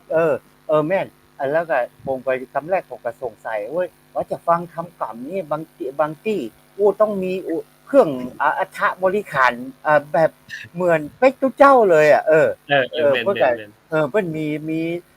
หมอนผาหมอนบังมีเสื้อสัตว์อาสนะมีเหมือนอัฐบริขารทุกเจ้าพระใหม่ทุกเจ้าพระใหม่ที่จะเป๊กเนี่ยเพิ่นต้องมีอย่างนั้นแล้วก็บางที่อันนี้ผมจำเรือนรางบางทีตาลปอยเข้าสั่งนี่บางทีก็ต้องมีอัฐบริขารตาลตัวนั่นตัวนะเหมือนกันมันน่าจะมีความเชื่อเรื่องว่าเหมือนเฮาได้เป็นพ่อออกแม่ออกได้ตาลเครื่องอัฐบริขารมันน่าจะมีอานิสงส์นักอย่างเงี้ยนะอันนี้มันเป็นความเชื่อบ่เก่าเนาะแต่ว่าหมู่ว่าบางทีบางท้องถิ่นยังมีอยู่ไหมอย่างเงี้ยเรื่อง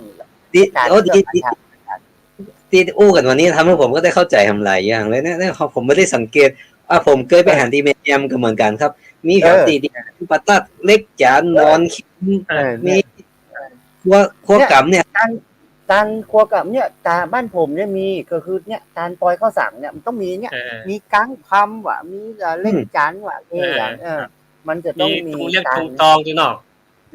มี เอาบริขารสำหรับตู้เจ้าแต่ อืม แต่ยัง คือ ถามยังเนาะครับผมเข้าใจขอเชิญ คือ อย่าง ตุงเล็กตุงตองเนี่ยจะแบบมีแล้วครับหายหมดละคือมันฮิตของเขานี่มันจะหายไปติ๊กนะแต่อย่างตึงวันเนี่ยเขาหันตรงเล็กตรงตองก็ถูกเอาวางไว้เฉยๆโดยที่แบบมีประโยชน์อ่ะแต่ว่าพอเขาจะตานไส้ตานแตนนะพวกอาจารย์บุญวิทย์อาจารย์โรเดกอาจารย์นุทิพย์คือเขาจะพิธีกรรมนั้นนายอย่างพาธิกรรมเนี่ยอย่างเขาพาธิกรรมจะบ้างวิหารจะรื้อวิหารกูดีอย่างกูดีนี่เขาต้องมีตรงเล็กตรงตองนะเพราะฉะนั้นเขามีทำชื่อว่าอานิสงส์การตานเล็กตานตรงเล็กตรงตองตัวเองอันนี้อาจารย์ดิเรกน่าจะพูดดีครับเนี่ย เดี๋ยวอาจารย์ดรที่ว่าจะได้เหรอ คืออย่างสมมุติว่าเต็มลูกตรงๆเนี่ยเนาะอย่างสมมุติว่าถ้าเรามีอย่างสมมุติว่าเราจะสร้างอะไรที่มันใหญ่ๆสร้างวิหารอย่างที่พระอาจารย์บุรเชษฐ์ว่าสร้างวิหารสร้างโบสถ์หรือสร้างที่มันแบบใหญ่ๆแล้วก็มีความสำคัญนี่เราเวลาเราทำเนี่ยเข้าสีเผินเนี่ยเนาะเข้าสีซ้านี่ที่จะหายตานให้กับจตุโลกบาลทั้ง4กาหรือว่าเป็นเทววุฒิคุณผีเนาะทั้ง4ทิศเนี่ยถ้าเรามาดูแล้วเนี่ยอย่างภาคเหนือเขาบ่ค่อยมีเนาะเข้าสีเผินมีก่อนมีหน้าก่อนอย่างสมมุติว่าภาคถ้าเป็นเชียงตุงหรือแถวนี้มันจะมีแล้วอาที่บอกว่ามีตุงเล็กตุงตองกะแล้วก็เขาบอกว่าอาที่ขัดมี4อย่างเนาะมันจะมีพวกแต่ว่ามีผ้าจีวร4ชุดมีตุงเล็กตุงตอง4ชุดอย่างเงี้ยมันจะต้องรวมกันทั้งหมดน่ะคือมันจะเป็นชุดใหญ่ที่ว่าเป็นข้าวสีเผินชุดใหญ่เนี่ยอันนี้ก็หายากแล้วนะครับตัวเนี้ยหายากไม่ค่อยมีแต่มีอาจารย์ถ้าทางเหนือจะมีชุดเดียวบ่ได้จัด4ชุด4ผืนอย่างที่อาจารย์ว่าถ้าจัดการของพวกนี้ก็จัดเป็น1ชุดแค่นั้นเองจากที่เคยหันนะเอาแต่จริงตุ่งก็เรียกว่าตาลข้าว4ผืนก็คือตาลเครื่องข้าวป่าอาหารและเครื่องชุดตาลเนี่ยเขาจะจัด4ชุดแต่ทางเหนือเนี่ยให้จัดก็คือจัดชุดเดียวแล้วที่จริงตุ่งเนี่ยตุงเล็กตุงตองเนี่ยเขาจะหันอยู่หน้าพระเจ้าปรากฏว่าผมไปครั้งแรกๆผมก็งงว่าทำไมเพิ่นมีเยอะแล้วก็ตุงเล็กตุงตองเพิ่นจะเป็นเหี่ยวงามเนี่ยเป็นว่าเพิ่นเอาตาลพร้อมกับตาลมหาเวสสันดรเพิ่นจะต้องมีตุงเล็กตุงตองและตุงเล็กตุงตองตุงดินตุงทรายพวกนี้เป็นตุงประจำทำแต่ละกันแต่ใน10กันของเวสสันดรเตซาสุเนมะปูจนาวิเวนี้มันจะมีตุงประจำกันเทศด้วยนะอันนี้ผิดหรือถูกหมูแต่ผมไปหันที่เจียงตุงเพิ่นอยู่มีตุงเล็กตุงจองตุงดินตุงทรายตุงข้าวเปลือกตุงข้าวสารอย่างเงี้ยอันนี้เพิ่นเอาตาลกับทำมหาเวสทำพระเจ้าสิบจาดด้วยทศชาตินะทศชาติอันนี้ก็ที่หันที่เจียงตุงตอนแรกผมก็แล้วก็บางวัดอย่างวัดเจียงยืนวัดอย่างพวกก็ใส่ตู้เรียงงามนะผมไปลักถ่ายเอามาหลายเตื้อแล้วมันงามเพิ่นเอามาเรียงอยู่ในตู้เนี่ยตรงมันจะเป็นปลาปัดเป้ามาเลยจามอนก็เป็นอันเด็กผมเจ๊ก้าบ่คนละอย่างก้าคนละอย่างมันคนละอันมันครับแล้วรู้สึกว่ามันมีประจำทำแต่ละกันด้วยนะว่าตุงดินตุงทรายตุงข้าวเปลือกตุงข้าวสารตุงงาอย่างเนี้ยมันจะประจำมันจะเป็นตุงแต่ละอันประจำแต่ละทำแต่ละผูกตัวใช่ป่ะอันนี้ผมมาแน่ใจจำมาได้ว่าเตมิยะนี่ตุงประจำเตมิยะคืออย่างอันนี้ไม่ได้จำจะไม่ได้จำมันจะน่าจะเป็นอย่างนั้นเป็นที่แค่หันตุงข้าวเปลือกเนาะพวกเอาเม็ดข้าวเปลือกติดตุงอาจารย์ตุงข้าวสารก็เอาเม็ดข้าวสารติดเพื่อจะแปลงตุงไม้อย่างเงี้ยแล้วเอาข้าวเปลือกข้าวสารติดครับติดตุงดินตุงทรายก็เหมือนกันก็เอาทรายตาติดอย่างเงี้ยที่หันนะอันนี้อาจารย์ติ๊บครับอันครับอาจารย์มหาวรเชษฐ์ทำไมเวลาอันนี้เฉพาะหน้าจอผมเปล่าเวลาเราคุยน่ะมันจะเห็นแฟนคลับ FC ถามหรือเป็นช่องแชทอย่างนี้ตะกี้พออาจารย์มาบอกว่ากันไปก่อนนะครับแล้วก็ช่องแชทขอครับไม่แล้วกูเตือนเขาจะ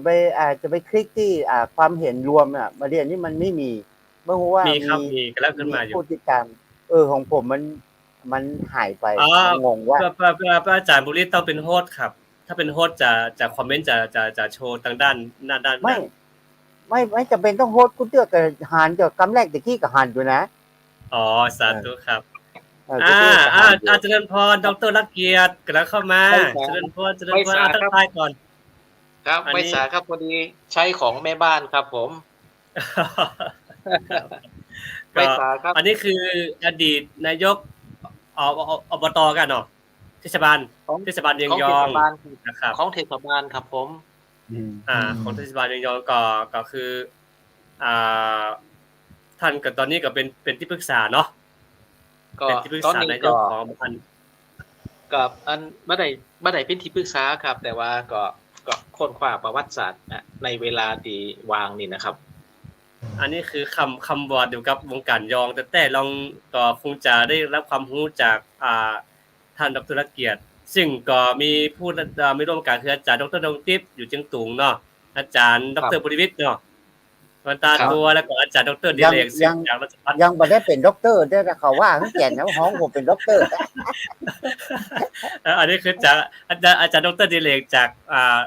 มหาวิทยาลัยราชภัฏจังหวัดเชียงใหม่นะครับอันนี้ก็มาร่วมสนทนากันเกี่ยวกับพื้นบ้านล้านนาของเฮา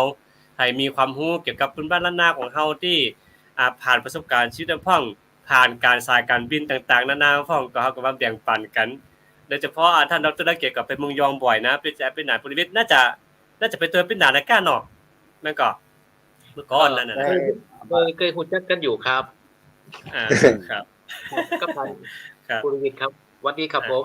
สวัสดีครับตะกี้เขาอู้กันเรื่องทำกันตานทำอาจารย์เอาตานทำว่าทางเชียงตุงเพิ่นมีการตานทำอย่างนี้ตานทำกรรมทำมหาวิบากกรรมวาจาแล้วก็แล้วทำแต่ละอย่างเนี่ยเพิ่นตานอย่างไรแล้วก็เพิ่นมีฮีตอย่างไรนั่นน่ะอย่างอาจารย์ตั้งยองป่าซางหรือว่าตั้งลำปูนเนี่ยเพิ่นมีความเชื่อเรื่องการตานทำอย่างไรพ่องก่อที่ยังคงเหลืออยู่อาจารย์ ท่านดรเกียรติมีอยู่ก่อนถึงวันนี้ โอ้อันนี้เรื่องนี้ผมมันวัฒนัทครับผมน่าจะครับ คุณเตือนนี่เฮาถ้าเกิดคือคุณเตือนนี่เฮาจะมีพิธีไว้เตรียมบุญหลวงมันก่อน อ๋อ เตรียมบุญห ค ล รั ว บ งที่ครับพิธีกรรมมันเนี่ยมีอยู่ก่อน ถึงวันนี้เตบุตรลงก็มีอยู่ครับ มันจะที่วัดโฮโคงครับ มันจะเป็นซุ่มครับ จะเป็นซุ่มเตบุตรลงครับกับสีองค์นะครับ มีองค์สุรณะไมหุลียังกะปิติวละแล้วก็ลัคนานะครับ โอ้สาธุแล้วทีนี้ฉันว่าจะทำพิธีตรงไหนก็ท่านดร ก็ถ้าพิธีที่วัดโฮโคงนะครับ ครับ ถ้าพิธีที่วัดโฮโคหันละครับ ครับ เป็นอะไรที่เด็กถามท่านเลย ตะกี้สนใจว่าเวลามันไปหาไหว้เทวบุตรหลงเนี่ยมันมีกำไหว้เขียนเป็นปั๊บเป็นอย่างไหว้มันถึงมีมันก็ครับ แต่ละไหว้แต่ละตนองค์เหมือนแยกทีละองค์หรือว่าไหว้ตั้งลมกันรวมกันถึงเสี่ยงครับ เวลาไหว้ มันจะมีกำไหวอยู่ครับ2บรรทัดครับ มันจะมีกำไหวอยู่2บรรทัดตีบ่บุตรหลงหั่นนะครับ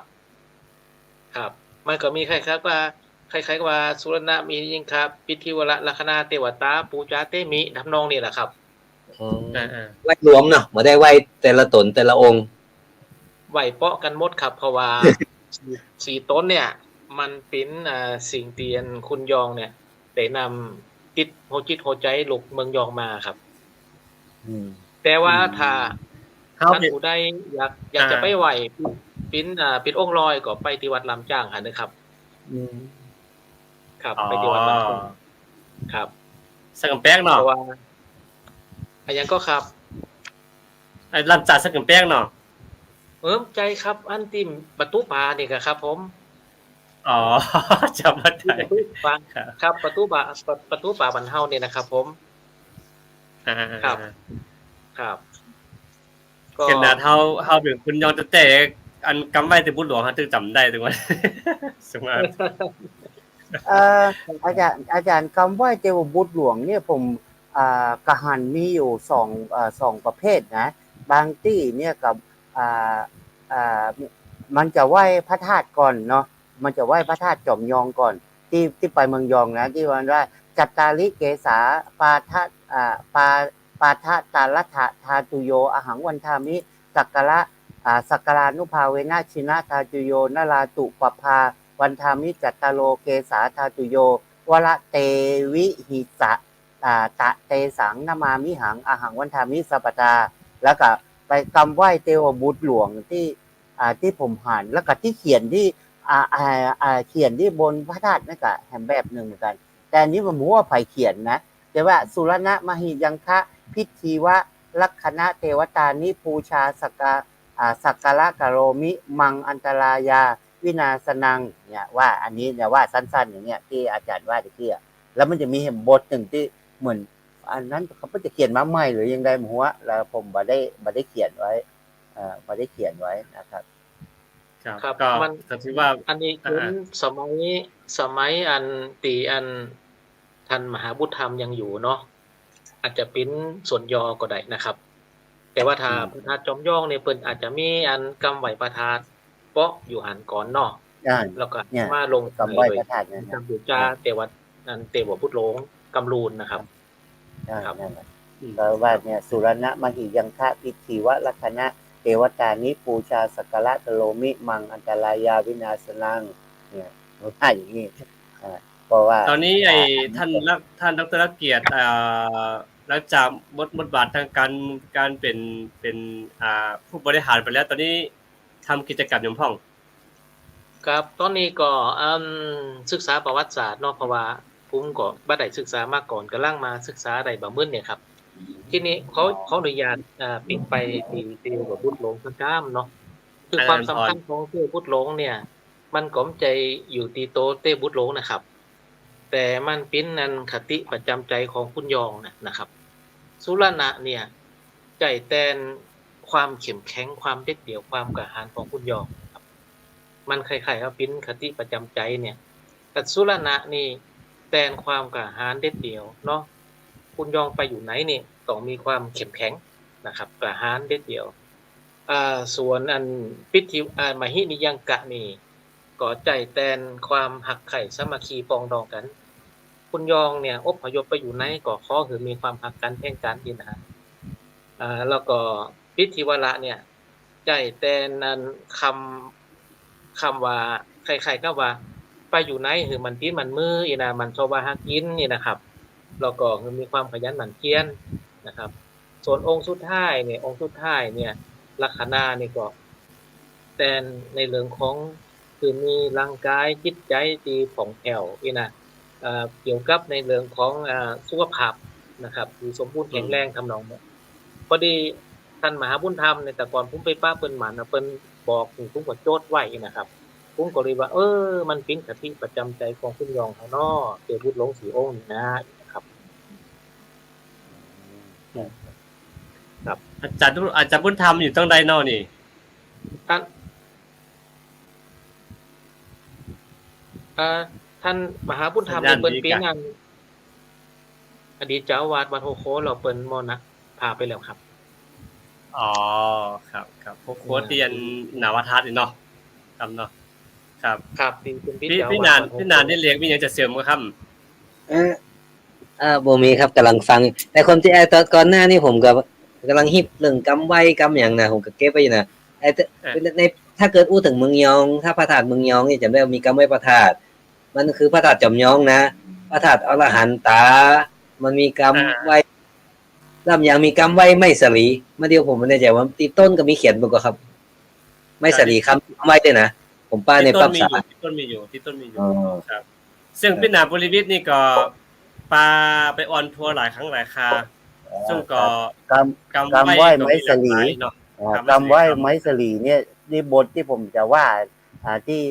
เพราะว่าไผเขียนไว้เนาะแต่โดยมากผมอยู่ในปกติหรือว่าเลคเชอร์เล็กๆผมเวลาไปไหว้ไม้สลีคำก็จะว่าปัทมังโพธิปันลังกังทุติยังนิมิสกังตะติยังจักกะมะ เศษถังจะตุถังรัตนะคลังปัญจมังอะชะปะละนิโคทลังชัดถังราชายตนังสัตตมังมุจลินทังอะหังวันทามิทุระโตติอย่างเงี้ยอันนี้ อันนี้ก็ จริงๆแล้ว มหาสถานเนี่ย อันนี้มันคือสตะมหาสถานนะหมูว่าไปเอาไปเซตเป็นคำไหว้ไม้สลีคำ ผมมี สตะ คำ มหาสถานไปหูอันนี้ผมไปจดเอามาเนี่ยครับ อืม ก็ อันนี้ คื เป็น อันนี้ สตะ คือ มหา เขาได้อู้ถึงธรรมมันเนาะโซดมาถึงกรรมสลีคำเมืองยองเนาะ อืม อันนี้คือความหลากหลายของ แต่ไม้สลีคำเมืองยองเนี่ยไม้สลีคำเมืองยองเนี่ยไปที่ผมประหัศจรรย์ครั้งแรกตอนที่ไปกับอาจารย์วรเชษฐ์แล้วอาจารย์วรเชษฐ์พุทธิเขาก็บอกได้หูนอนเมื่อสัก10 ปลายปีเกือบ15 ปีมากที่เอาไป ครับ แล้วก็อาจารย์ว่าอาจารย์เดี๋ยวเราไปแวะวัดก่อนเลยบ้านเดือก่อนจะถึงไม้สลีคำมันจะมีวัดอย่างนั้นที่มีก็ไม้สลี2-3 ต้นอยู่เดี๋ยวเราไปถามพระน้อยไปขอใบไม้สลีคำที่มันเป็น2 หางผมว่าฮะมีกะไอ้เนาะอาจารย์มรเชษฐ์ก็ไปขอมาได้เป็น2 หางแต่แล้วก็อาจารย์ก็เล่าให้ฟังว่ามันจะมีเกิดขึ้นเฉพาะเดือนน่ะมันน่าแปลกว่ามันจะเป็นเฉพาะเดือนอาจารย์ลองเล่าที่มาที่ไปเป็นไม้สลีคำมันมีความมหัศจรรย์ของต้นของเพื่อนนะเพื่อนจะเป็นออกใบจะออก2 หางเฉพาะเดือนของเพื่อนเองเนี่ยปัจจุบันนี้ชาวบ้านที่รักษาเป็นเพื่อนแบ่งเวรไปรักษาเพื่อก็จะเก็บมาเมื่อก่อนนี้พระน้อยจะเก็บมาอาจารย์วรเชษฐ์ปปุจจามาผมก็ได้ครั้งแรกๆแล้วผมเอาไปใส่กรอบไว้อย่างดีเลยขอให้ท่านเจ้าสั่ง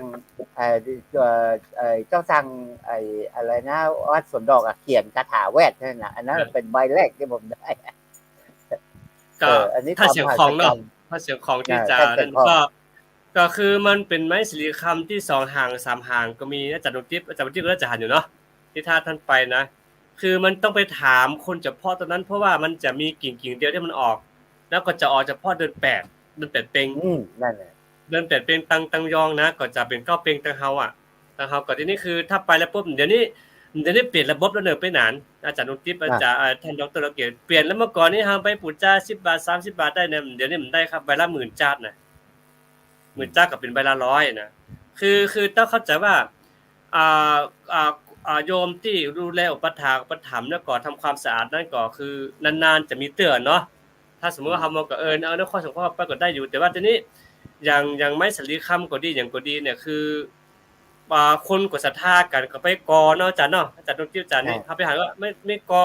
อะไรอย่างเสาปูนเป็นไม้ค้ำเดี๋ยวถาวรไปแล้วก็หากสลีก็ยังเข้ามาแหมนี่เนี่ยทำให้ปูนแตกไปก็อันนี้คือเกิดจากความศรัทธาในพุทธศาสนาซึ่งก็คือ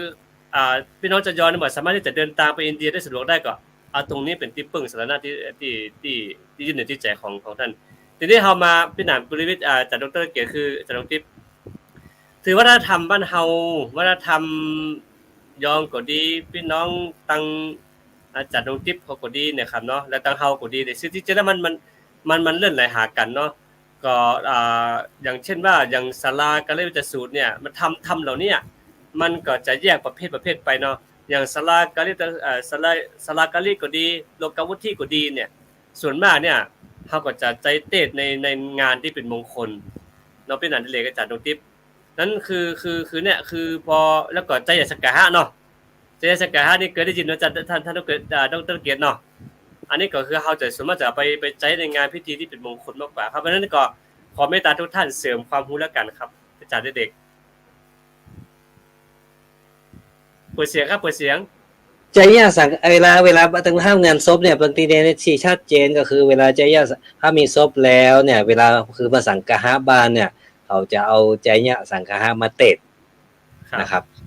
ซึ่งฟังดีชื่อใจยะสังฆะนะแต่ความชื่อเหมือนกับใบธรรมทั่วไปนะแต่เนื้อหาจริงๆเป็นชาดกถ้าเป็นใบลานเนื้อความแต่มันจะยาวกว่าเป็นธรรมกระดาษที่เพิ่นเอามาพิมพ์ปัจจุบันน่ะคือกันย่อเพราะว่าอาจจะใช้เวลาน้อย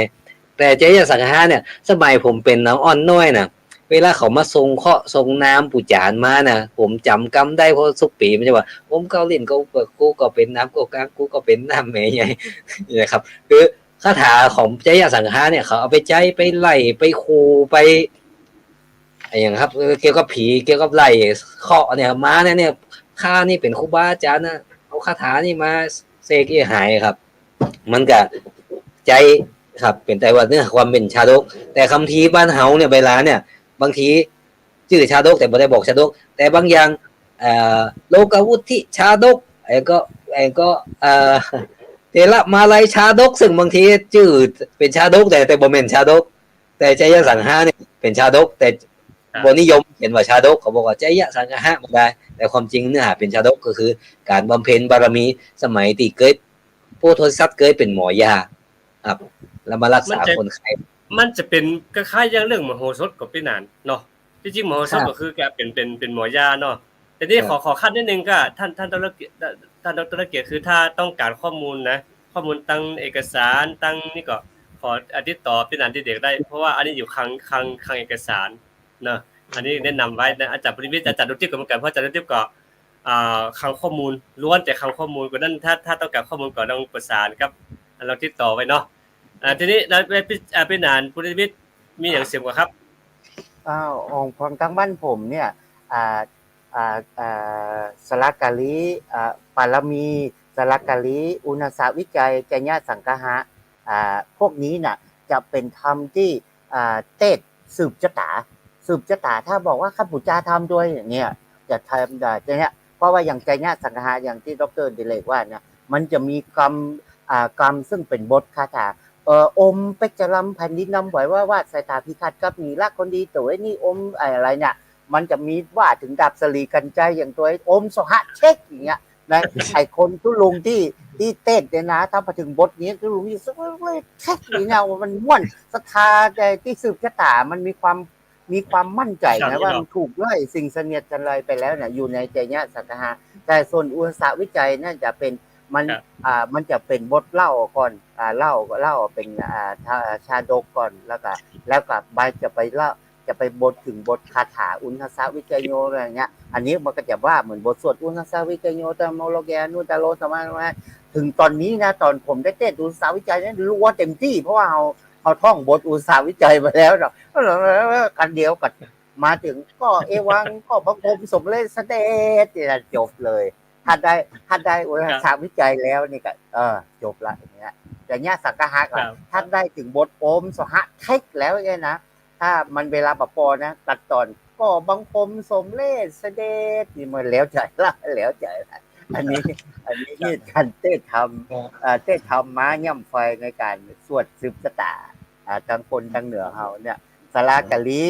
แล้วก็มีอันที่เฮาถ้าเป็นพระน้อยแล้วก็ได้เต้แล้วเฮาคันได้แล้วก็ถ้าได้ถูกแจกในม่วนที่สุดได้กินเวยก็คือปารมีเขาจะฮ้องว่าปาราบอมเอานะถ้าปารมีก็คือว่าปารมีก็คือว่าปารมีจบปารมี10ตัด30ตัดแล้วกัน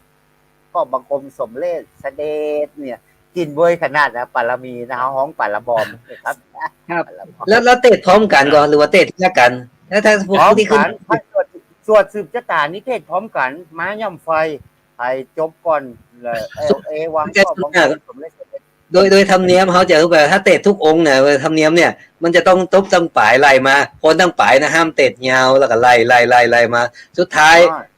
แล้วเหลือขึ้นตัวลงต้นเก้าประธานได้เตะเราจะได้ฟังไงคือตอนจำได้ว่าเอาตุ๊มันเตะใบ2ใบป้อนนะเขาจะว่าเนี่ยแล้วเราขึ้นตัวลงเหลือตัวลงตอนสุดท้ายตนเดียวเอาตนน้อยตั้งปลายเนี่ยว่าใบ2ใบกะนี่ที่ตังขี้ยากะลงเลยแล้วพอสุดท้ายเนี่ยเขาจะได้ฟังประธานสงฆ์เตะห้าบ้านกับศูนย์กันหมดครับฝน150,000กันห้องอย่างว่าแบบปุ้งวังปุ้งไม้ไปถ้าว่าเขาจะเน้นเวลาอย่างสมมติเช่นตรงนี้คือถ้าจะเน้นสมมติว่าประธานสงฆ์หรือว่าที่เป็นคนที่เทศดีเนี่ยเขาจะเทศชยสังฆะหรือว่าใช้เทศโลกวุฒิเพราะว่ามันที่มันยาวๆหน่อยนึงคือมันยาวๆกับเรื่องของเวลาสมมติสืบชะตาเงี้ยแต่ว่าในอย่างสมมติว่าที่อาจารย์ดิเลกอินจันบอกว่าที่อาจารย์ดิเลกว่าใช้ในงานศพแต่ว่านี่ผมมีเลยซึ่งตรงนี้ครับเป็นชยสังฆะที่ต้องเป็นงานมงคลเท่านั้นนะครับเป็นงานที่เรียกว่าเกี่ยวกับการสืบชะตา ในการที่จะเรียกว่าคับผีเนาะนี่อย่างที่บอกกันนะถ้าไปถึงที่มันจะมีดาบสีกันใจอมพระผีมากดีสิอันนี้พวกเนี้ยเขาก็จะเอาดาบเอามีดเนี่ยไปไล่เหมือนข้างนอกเขาจะไปฟันมันจะมีเหมือนกับหุ่นไว้แล้วก็ทำให้กระยกตรงอะไรต่างๆเนี่ยมันจะไปตรงนี้นะครับเพราะว่ามันเป็นคาถาแล้วก็คาถานี้ใช้ได้จริงนะถ้าหากว่าใครเนี่ยมีผีมีอย่างที่บ้านเขาเนาะเอาไปใช้ให้เลยเอาไปใช้ได้มีเอามีดแล้วก็ไปทำพิธีแล้วก็ไปลืบไปขับไล่ผีได้ตรงเนี้ยแชมป์อะไรเนี่ยคนใส่มูก็จะมีมีดหมออยู่นะนี่ก็คือบทหนึ่งในใจญาสังหารนี่แหละเวลาเขาจะเสกมีดหมอนะครับผมนี่จำกับบทโอมเป็กจะลำแผ่นดินดำไว้ว่าสตาพิฆาตกับมีละคนดีตัวนี่แล้วก็มีอย่างว่าอมอะไรนะดาบสหเทคเป็นสหเทคเป็นดาบสลีกันใจอย่างพวกน่ะแล้วก็อมสหเทคอมสหเทคท่านดรด้วยแล้วเกียรติมีอย่างเสริมก็ผมมีเสริมฟังแล้วตื่นเต้นดีครับอันเนี้ยเพิ่งจะเจอกันมาครั้งแรกจากที่อาจารย์ดรจากที่เราอู้กันเรื่องการตั้งทำและก็ทำที่มันมีอยู่ในวิถีชีวิตเราเนาะแล้วอาจารย์ดรดวงทิพย์ที่เชียงตุงอย่างที่ว่าเนี่ยที่ฝาผนังวัดเชียงวัดพระธาตุจอมคำเรานี่น่ะมันจะปิดคำมันจะเขียนลายคำไว้แล้วก็มันจะอันนี้เรา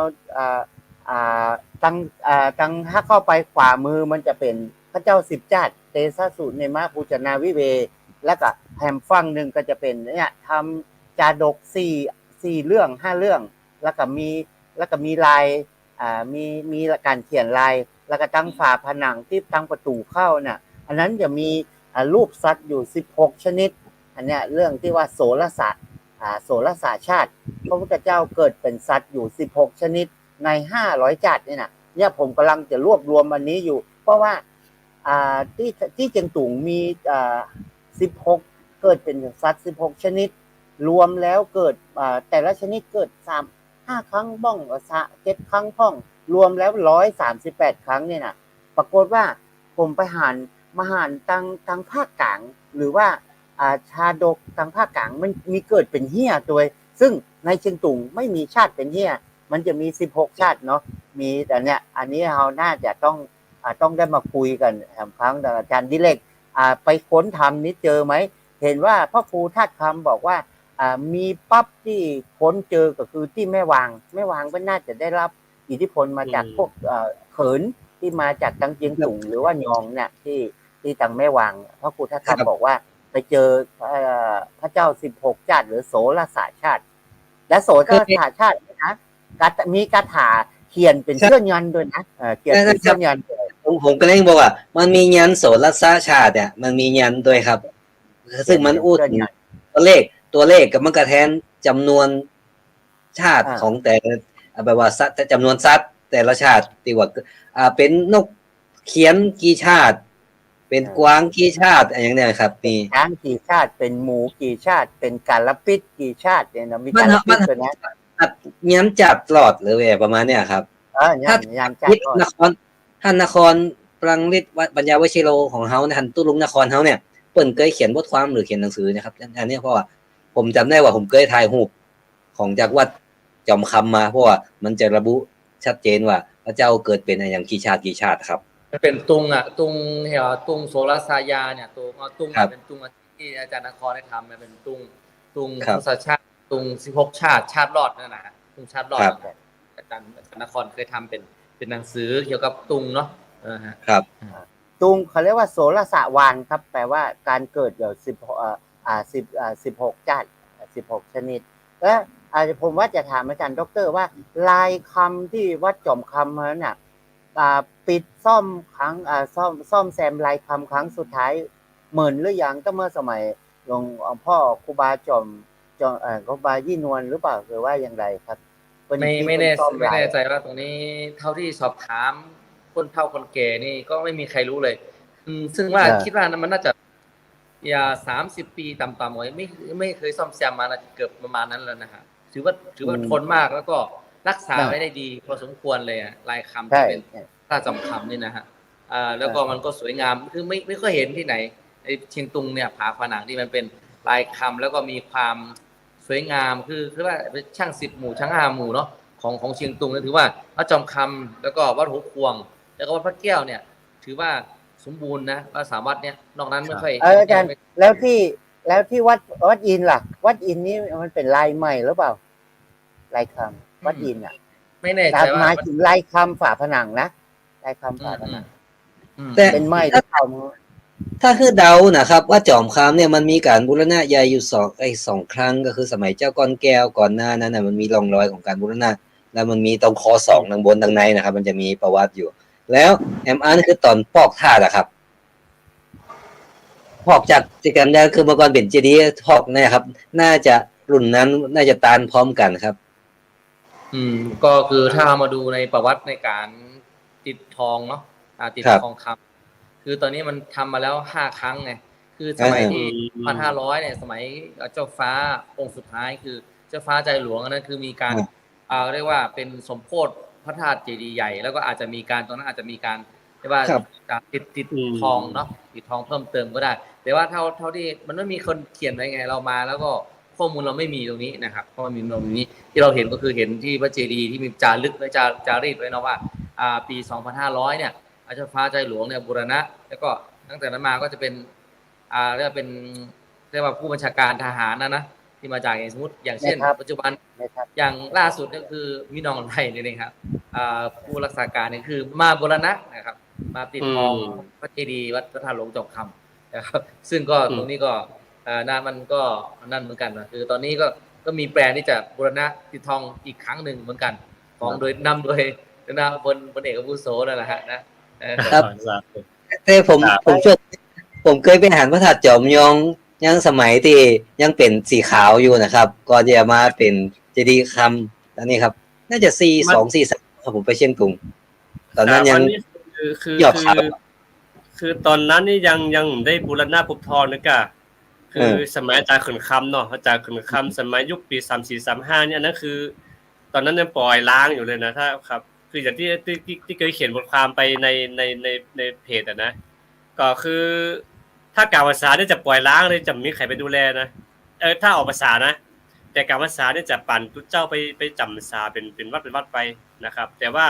ตรงนั้นเนี่ยมันเป็นสถานที่ตรงว่าอู้ตับตรงก็คือเป็นฐานทัพคือหมายถึงว่า